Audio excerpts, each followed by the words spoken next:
We are live in the studio. Welcome, everybody, to another episode of the Fireside Whispers podcast. My name is Faye Alexandra, and I'm really excited to welcome you to Alli Stubbings, who is the founder of Medeau, a non-toxic fragrance brand and health and wellness expert. She is a wonderful dear friend of mine, and we have gone on a beautiful entrepreneurial journey together. I'm so excited to introduce you to Alli. Hi, Alli. How are you doing? Welcome. Hi, Faye. I'm so excited to be here and do this podcast with you. Yeah, I'm doing really well. Thank you. Great. Yeah, really excited to dive in to hear more about your journey with entrepreneurship and women in entrepreneurship, particularly, as well as learning a bit more about your health journey and how you became to become a founder of Medeau, your own business, which is something that I am such a cheerleader for in this world of toxic products for women, and how you've managed to come up with a beautiful product that fills the gap in the market for women out there who are looking for a way of life that's in alignment with their well-being. So really looking forward to diving into all the juicy topics that we're going to be talking about today. So, Alli, can you tell us a little bit more about what Medeau is and how it was born? Yeah, sure. Like you said, it's been a crazy entrepreneurial journey starting the company. Lots of ups and lots of downs. But I was pregnant with my first daughter, who is 6 now, and doing lots of reading like potential new moms do. And I came across time and time again how bad fragrance was for your health, especially when you're pregnant, because all of the chemicals that you spray on your skin go straight into your body. And fragrance is known to be one of the more toxic personal care products. And so I completely stopped wearing it. And this was, a bit devastating for me because I love fragrance. I wore it every single day. And I think my favorite one was Dior at the time. And my husband wanted to buy a bottle of it for my birthday. And I said, no, I don't wear fragrance anymore. And he's like, what do you mean? I mean, you love your fragrance. And so I just explained everything that I've read. And he's like, there's got to be a solution to this. I'm like, no, honestly, I've tried everything.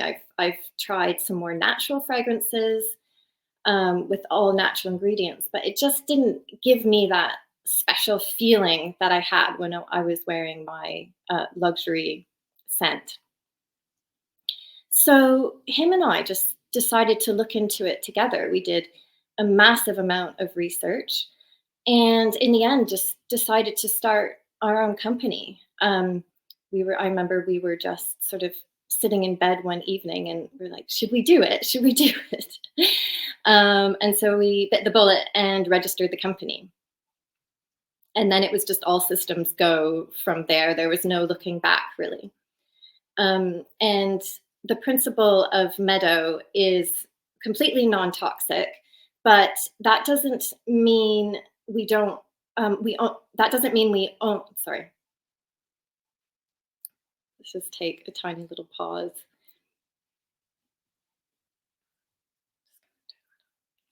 Okay. It doesn't mean that we only use natural ingredients. We do use some synthetic ingredients, and we call these safe synthetics, but they have a massive amount of research behind them to ensure they're safe. In fact, they're probably more safe than a lot of natural ingredients. Some natural ingredients have allergens that people react to. And so our perfumes are allergen-free, non-toxic, obviously. And they have that luxury kind of feeling. And I wanted to bring that across in both the scent and the packaging. So if you are a woman who's pregnant or going through a health journey or just conscious of your health in general, you can wear this perfume and feel safe wearing it, but also feel like you're getting that luxury experience. So beautiful. Yeah, and I can attest that they are the most incredible scents. I love them. It's been a journey for me with regard to perfumes and fragrances. And I noticed back in 2019, I was living in Dubai for a number of years, and I left Dubai, and me and my partner at the time went to Costa Rica, and we were there for around 5 or 6 weeks in the jungle, and we didn't have access to many products, and we didn't really need to wear anything because we were deep in the jungle. We were really living a bit of a hippie life for a month or so, and we were doing all these incredible masterminds with entrepreneurs and washing ourselves in the ocean every day and waking up and just eating the most amazing organic freshly grown fruit. And so we really stripped back, and it was such a shock to the system, but such a beautiful change going from Dubai, where it can be very aesthetic, with all these scents and smells around you, to the big malls and the shopping and the heat and the dust, to then going to the very warm environment of the jungle. And it was only when I left the jungle, and went to America, and I pulled out of my bag my Jo Malone perfume, and I started putting it back on because I hadn't worn it the whole 5 or 6 weeks whilst I was in Mhm. Costa Rica. And I had the most painful pounding headache, and I Yes. couldn't figure out why. And I bought this perfume because I was told that it was natural. And I remember so well being so clearly thinking, this is natural, it's fine. And I was wearing it quite consistently for years, thinking it was the most natural version of the perfumes you can get. Back in the day, I did used to wear Dior as well. And I love my scents. I love smelling really yummy. And Mhm. it was only when I got to America and I started wearing the perfume again, I had this pounding headache, and it took me a few days to realize it's the perfume. And I was just washing it off my scarves and my skin, and I was like, oh my gosh. And I looked at the back and I thought that all these chemicals I can't figure out how to pronounce, that of course that's not natural. Why did I not think? But it took me to strip back, for my body to almost breathe in the jungle, to realize how toxic the perfume was that I was wearing. And that was it. It all went in the trash. And I thought, well, that's it. I'm not wearing any anymore. And it was so strong. I was almost making me sick. Like I felt nauseous by even just the smallest amount. And then I just decided to go cold turkey for a while. And a year later, I discovered essential oils, and I would put a tiny little bit here and there. And initially, I found them quite strong because they're not watered down. So I think I became in love with the geranium or the vanilla scents, which I really enjoyed. And then I started to mix them and water them down with some spring water, but they just didn't last. And I Yeah. put a bit in my hair, and for the first hour, it was amazing. And then I thought, well, this is not going to work. I mean, I can wear a bit for a part of the day, but it's not really got longevity in it. And then I started to realize that's what the alcohol does in perfume, in fragrances. It allows it to stay on the skin. But I couldn't find something that was that middle ground, that was not toxic, but also was so yummy that I could smell myself like with that scent every day, until I met you.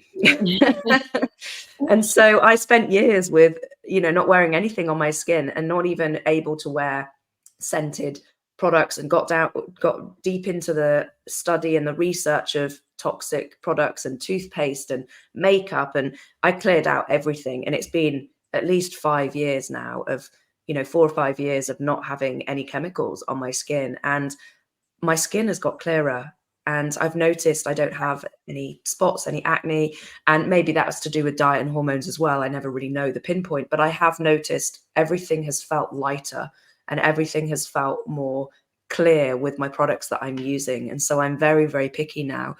And then when we started working together and I was supporting you with your health journey, to find out that this was your business, just it warmed my heart. Yeah, it's really made me overjoyed that you're filling this gap in the market. And I tell everyone who smells me or gives me a hug, they're like, wow, Faye, you smell incredible. And then I'm right there talking all about your business. And I've loved witnessing you grow, Alli. So could you tell listeners a bit more about what is to come for Medeau this year in 2024? Because I know you're at the phase of sort of expanding now and thinking of other products. So I'd love to hear a bit more about your journey and what you're expecting to come of this year. Yeah, definitely. So when I started the company, I always knew it wasn't just going to be fragrance, because there is such a need for other non-toxic products like candles. So we've actually got a candle range in the works at the moment. I can show you. So the vessel looks like this. It's all a So very beautiful. natural kind of finish, which I think pairs really well with the ethos of the brand. Mhm. Yeah, it's like a pear shape, isn't it? Like almost like a Yeah, teardrop. it's Yeah. meant to be exactly like the sort of the curvature of the body, very Mm. natural looking. And so we have the candles coming out this year, which I'm really excited about. They smell absolutely amazing. Um, and we have just finished a rebrand. It was at the end of last year where we kind of relaunched. And so all of the packaging has changed. So I was working on that last year.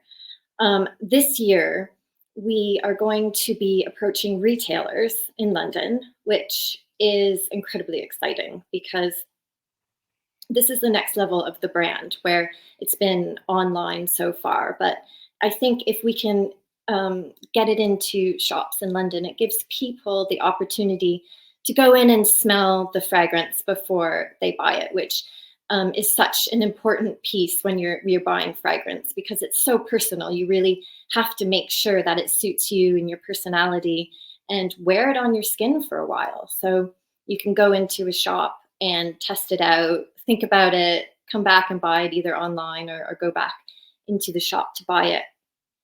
And so really exciting things to come this year. And yeah, just taking that next step to grow the business. Yeah, great, great. I love that you're branching into candles because that's another thing. I love candles, but I barely have any in the house. And when I started to buy some years ago, I was noticing getting headaches again. And I just thought, wow, that chemicals are everywhere. And so I'd rather not have any candles or even incense in my house and just have it clear and clean than, than be burning chemicals in the candles. And I noticed as well, some candles, when you burn them, they go into your brain or your head in a deeper way because you're burning them. So it's almost like you're having a little bonfire in your house with all the chemicals. And I find it, Exactly. And yeah, it's yeah. so important, I think, as well, if you have children or pets in the Mm, house, mm, to yeah, just make sure that you don't have anything toxic burning. yeah, And so, again, I wanted to create something beautiful that you'd be proud to showcase in your home, but also that it doesn't harm your health, which I think we've absolutely achieved with the candle range we'll be launching. totally, yeah. And have you, with your research, is there anything that you can share around how the toxicity in perfumes and candles and some of the products that us women use can affect, the endocrine system or parts of the female reproductive system or the body? Is there anything that you can share with the listeners through your research that would be helpful? Yeah, of course, this is a big piece, and I've done a lot of research around this. So the big culprits are phthalates and parabens. And the main reason these go into fragrance is they're also known as plasticizers. So they are used to have the fragrance stick onto your skin. And this makes it last all day. The next day, you can probably smell it on your clothes a week later. But it's also extremely toxic. It's basically plastic leaching into your skin. And they're called xenoestrogens, which means that they mimic estrogen. And an excess of estrogen in your body can disrupt your hormones, and it can create chronic disease such as diabetes, even cancer. So there's a big issue with xenoestrogens recently, and women and having estrogenic cancers, so breast cancer, ovarian cancer, just from that hormone disruption. So it's much more serious than I think people even realize. And like you did, Faye, it's so important. And I did this as well about 5 years ago, is just completely overhaul your personal care products and even your household cleaning products. I use all non-toxic household cleaning products now. And it's one of the simplest ways to try to create balance in your system. Um, and there's not always a good replacement, but with my perfume, this is what I wanted to create, was a satisfying replacement for women who are really sort of conscious of these things. Beautiful. Yeah. Yeah, I love finding out more about that information of the disruptors and actually clearing it out and noticing how the body reacts in a different way to non-toxic, non-chemical products. And I've also noticed the need for less when I'm using more natural products or remedies, or even like, for example, I've experienced not using deodorant for a period of time and then realizing that I didn't need to, because part of the masking of the deodorant that I was using in the past, I mean, it's been years now, was actually creating part of the problem, like part of the blockages of the lymph system. And the way that the chemicals like the aluminium has been blocking the ducts that are there to be opened when you're sweating through. When you're putting on the chemicals, it's like you're blocking all of that natural ability for the body to perspire. And so even through doing that and just playing around with what works with my own body, I've noticed how less is more. The simpler, the better. Yeah. Absolutely, yeah, Yeah. absolutely. And I think another big piece is how it affects women's fertility. I think there's a rise of women finding it more difficult to conceive and not really understanding why. It's been unexplained for infertility. And me personally, I went through that journey as well, which really sort of inspired research. We ended up having to go through IVF for my first baby. And so just learning about that and has really been another big piece, and something that has really inspired me to create non-toxic products. Yeah. Beautiful. So how do you balance being a mum then as well as a business owner, Ali? Um, it has been a challenge. I think any working mom would say the same.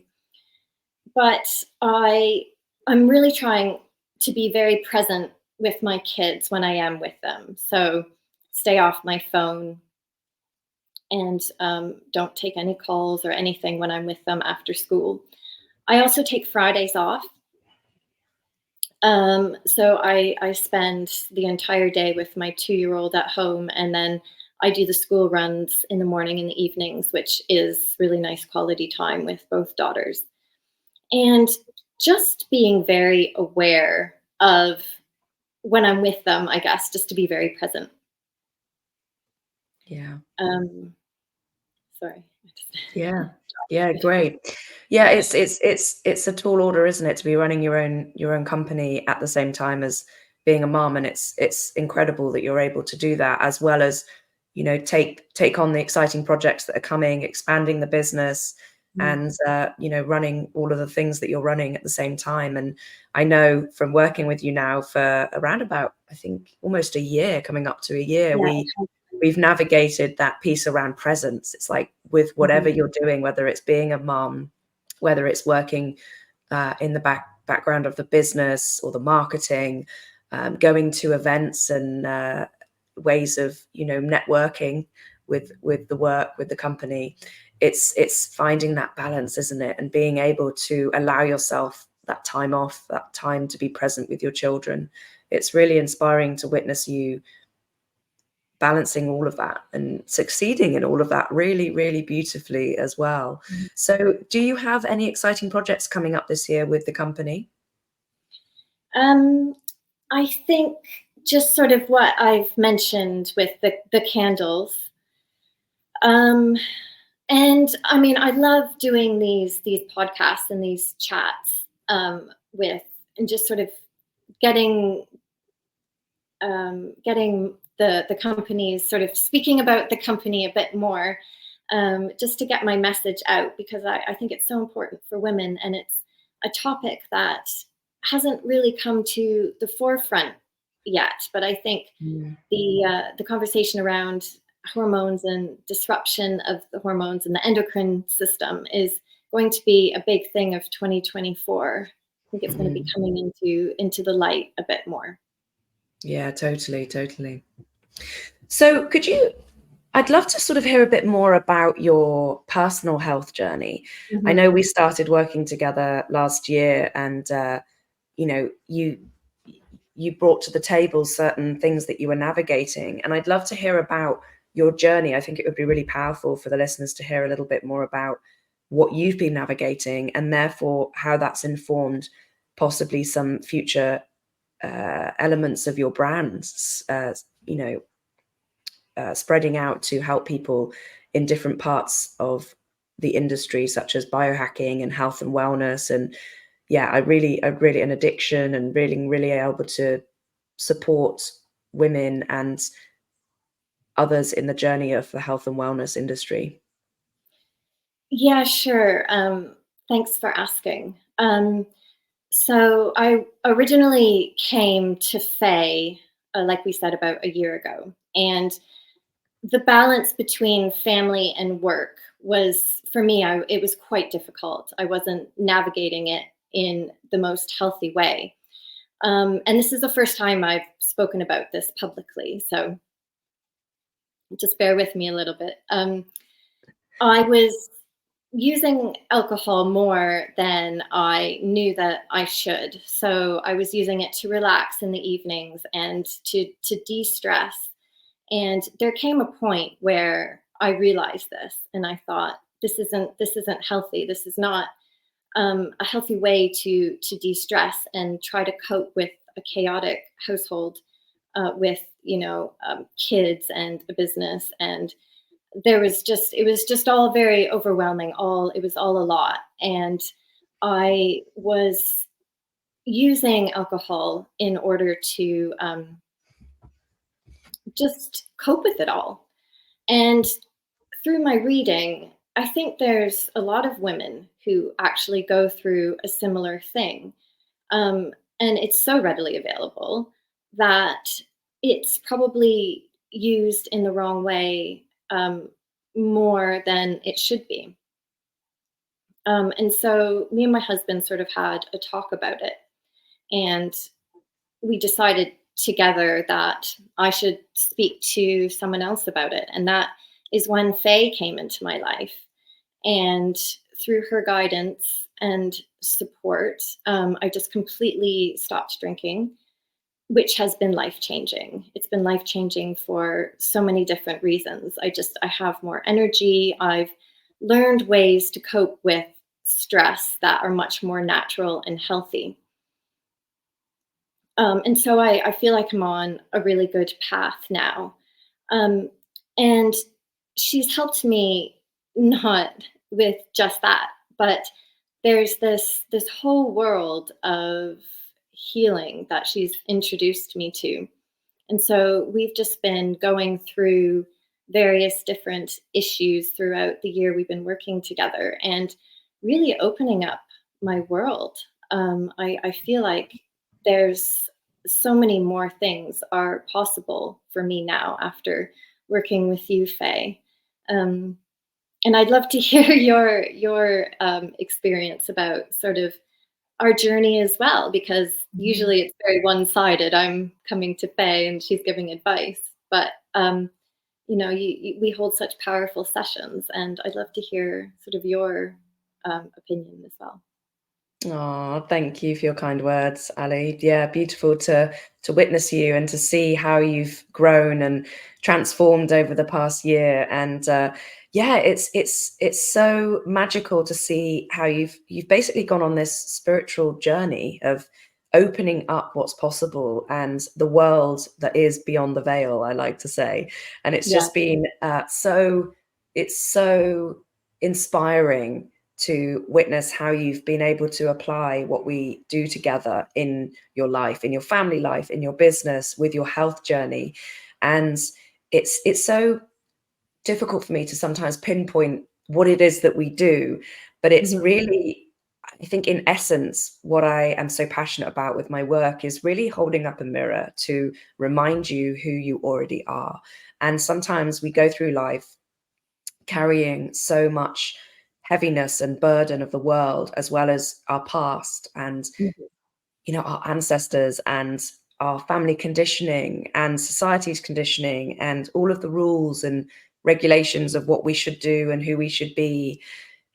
And a lot of that is not serving us. And so part of the journey is an unraveling. It's a disillusion process where you get to be reminded of your perfection, your inner true sense of self, without all of the conditioning, without all of the trauma, without all of the ways in which you've been conditioned in your childhood, to be able to remember that beneath all of that is pure love, is perfection, Mhm. is this human being who's really trying her best, really trying to step into a world of magic and serve others and be an inspiration and forge your own unique path. And that dissolution process requires mirror work in the sense of like, well, who am I? What am I here to create?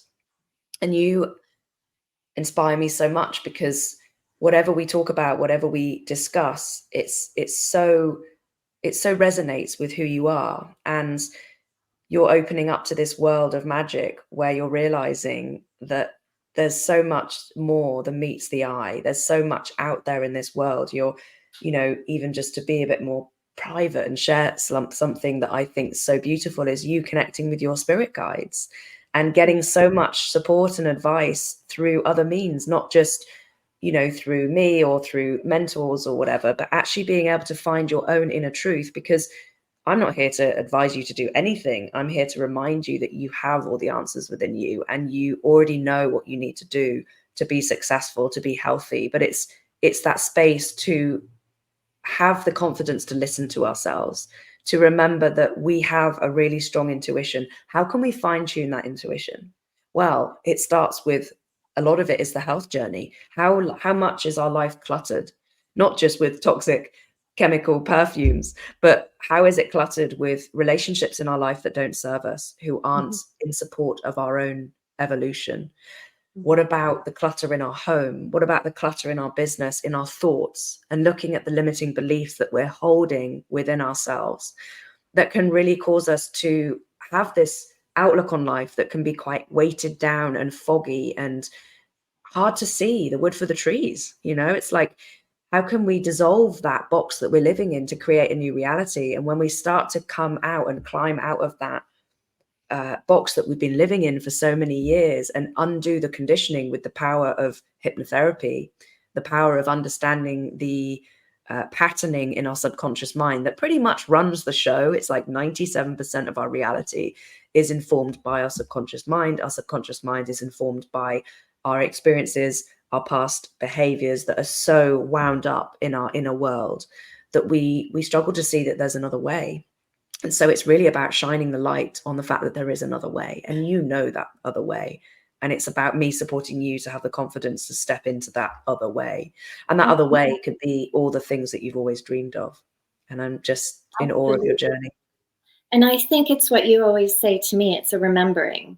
So you're remembering who you actually truly are. I think Mm. I lost myself along the way at some point. And I think a lot of women go through that same thing where you have work and you have kids and you kind of just lose who you used to be, that fun loving child self. Um, and I definitely lost that. And I think through our work, it's all coming back in just the most wonderful way possible. And it's just opened up so many different thought processes for me in such an amazing way. Um, and it really is the first step is just being aware that it's possible. I was Mm. just going through life having no idea. I just thought, okay, this is my life. And then when I started working with you, it was just this other dimension, this that I had no idea even existed. Mm. And I'm just so, so grateful. It's definitely been one of the best, most inspiring years of my life working with you. Oh, you're the sweetest. It's been such a joy. Thank you for your kind words. Yeah, and I love how this is this is spiraling into creating this lifestyle brand that you're creating. It's not just going to be perfume, fragrances, or candles. It's going to be so much more. And I love witnessing how you're learning so much and absorbing so much through your studies with biohacking and your health journey, and really fine-tuning. Like, yes, you've moved out of the piece around the addiction with the alcohol, but being able to now, how can I even take my health to the next level? So is there anything that you feel you've learned over the past year with regards to your own research and your own understanding of health in a deeper way when it comes to, being a woman in the world of today's society and what that entails, having come from healed something that was holding you back to now, like, what's possible? Absolutely. And this has been evolving for a little while. So originally I started Medeau, but then with all the research I learned, I feel like I also need to express everything that I've learned and get it out into the world. So I started my own personal Instagram, and you can see all of my health journey coming out on that. But what I've learned is it's a pyramid. So you definitely have to have a foundation, and that foundation is: are you eating whole foods? Are you hydrated? Are you moving your body? That's your foundation. But then moving up the pyramid, it becomes so much more of a mental, spiritual journey, and this is where this year and the past year, I've really flourished and blossomed. I had the eating right and the hydrating and exercising. I had that down pat, but I couldn't figure out why I still wasn't happy and there was still issues. And it wasn't until I started exploring my mental health and my spirituality that things really started to fall into place for me. So it's meditation. I meditate every day now, and I can literally feel that meditation lifting my mood, lifting me out of depression if I've been feeling a bit low that day. Breathing exercises in the morning, and that helps with stress, because I think we're all starting to realize that stress is such a big culprit in compromising your health and your well-being. It's the undercurrent of anxiety and depression and not living your best life. And so learning how to control stress has been a huge piece for me.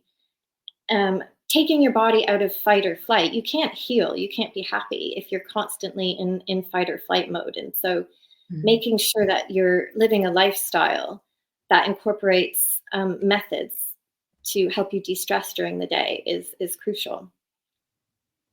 And then being present. I think being present, enjoying all the little moments that you have throughout the day. I think we were talking about this yesterday, where it's those little moments between your work or your meal or driving the kids to school. All those little moments where you can be present and look around and be so grateful for the world that you live in, all of your home comforts, all of your relationships, all of you look out and you see nature, and it's just all of those little moments strung together is what really creates joy, and just being aware of that. Totally. Yeah, so it's just all of these little sort of techniques and things that we've spoken about have made the biggest difference. Yeah, you're right. I love the simplicity of, but also sometimes how profound it can be to string together little present moments throughout your day. Like, I always refer back to, like, making a herbal tea and the moment of just standing by the kettle waiting for it to boil, and being in that process of just being grateful that I'm ready to make a cup of tea, like in my work day, and walking outside and just taking a moment before zooming off somewhere or going to a meeting, just being able to connect with whatever is around me in that moment, and then taking that feeling of gratitude through my body and just pausing, that sacred pause, and having a string of those throughout the day and realizing that's what creates a blissful life. It's not the peak moments.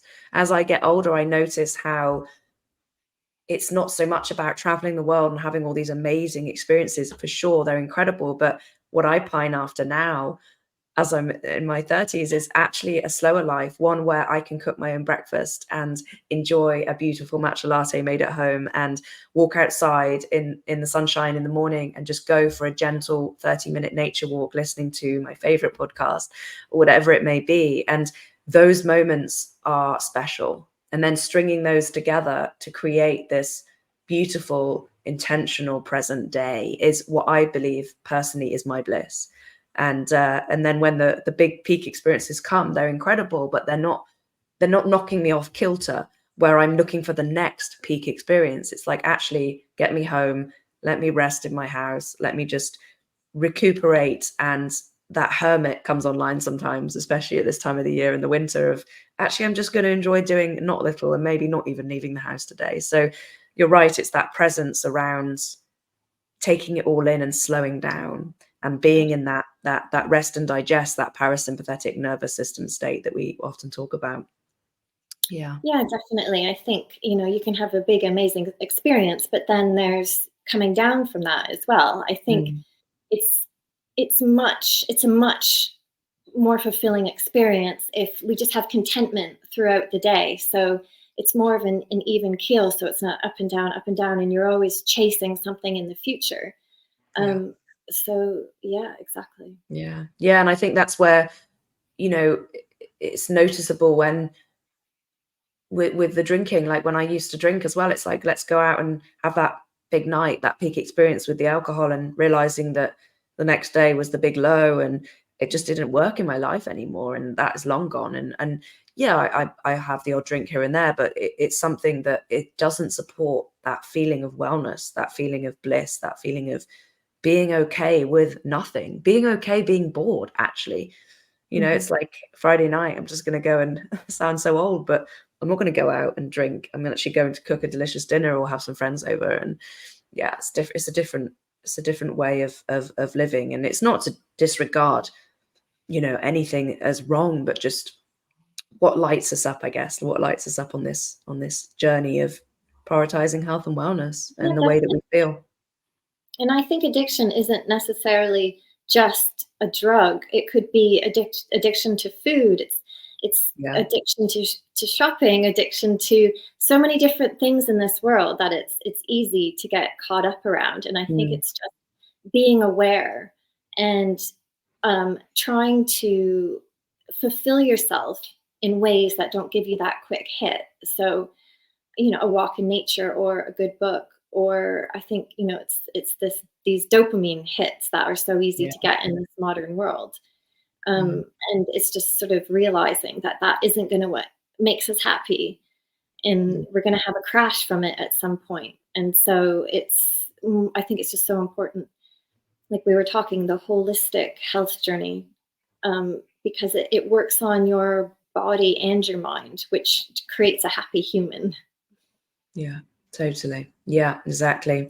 Yeah, and being present in the moment, sometimes when we do have that sacred pause in the day and we try to reach for our phone or some sugar or something to cover up how we're actually feeling.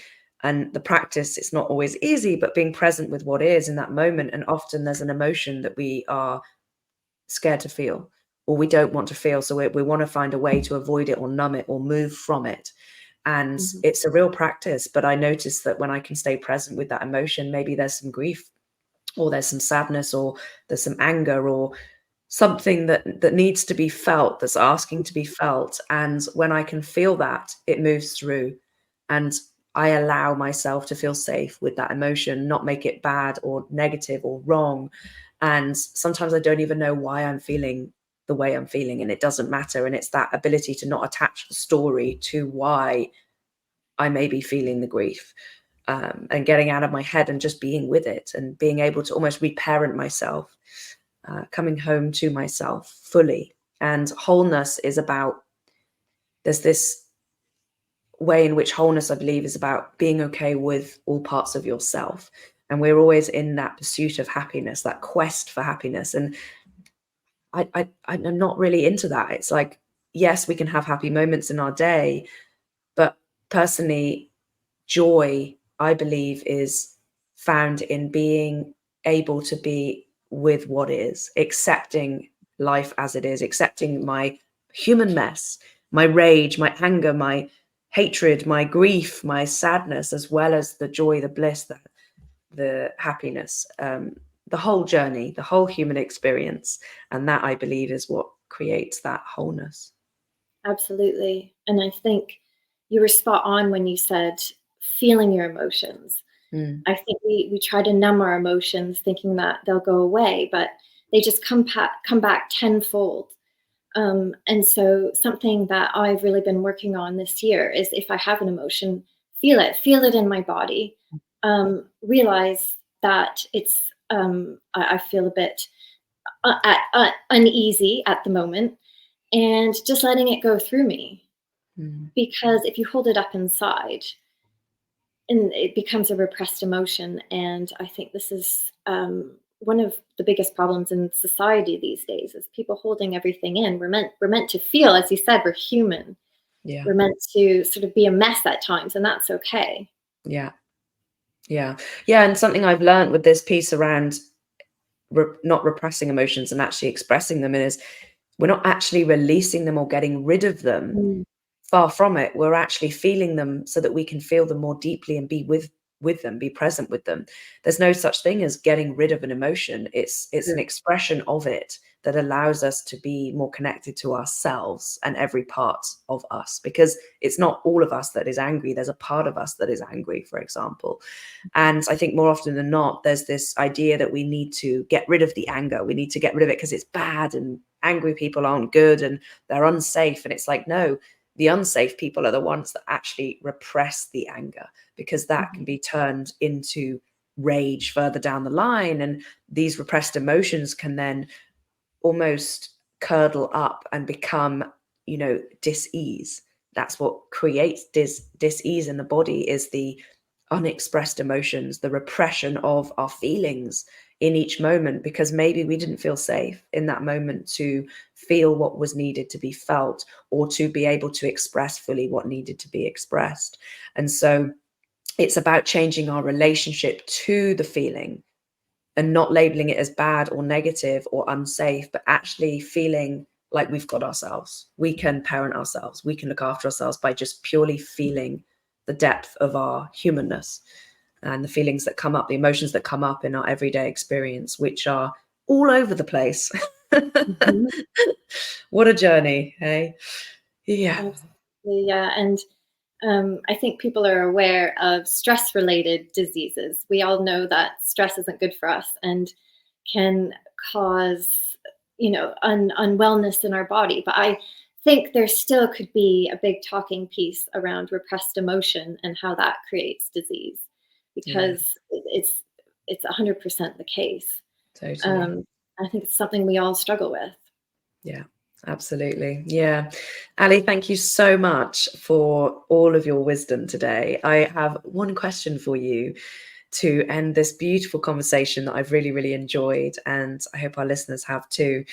What is a whisper or a piece of wisdom or principle that you would like to share with our listeners and next guests? Yes, so I've been giving this a lot of thought, and I think my closing thoughts is that everyone feels fear. Fear is it's a survival emotion, and we all feel it because we've been evolved to really sort of encompass that in our being, because that is traditionally what has kept us safe. But this is living in a default mode. I think if we become more aware of the fear, and possibly we're afraid of starting our own business, or we're afraid of breaking up with somebody because we don't want to be alone, that fear is going to stop us from doing a lot of the things that could actually potentially really fulfill us as a person. And we need to be aware of this and overcome it, basically. We need to overcome this default emotion and just do it anyway, because it's meant to keep us safe. But we're not being chased by tigers anymore. This is just something deeply ingrained that we can override.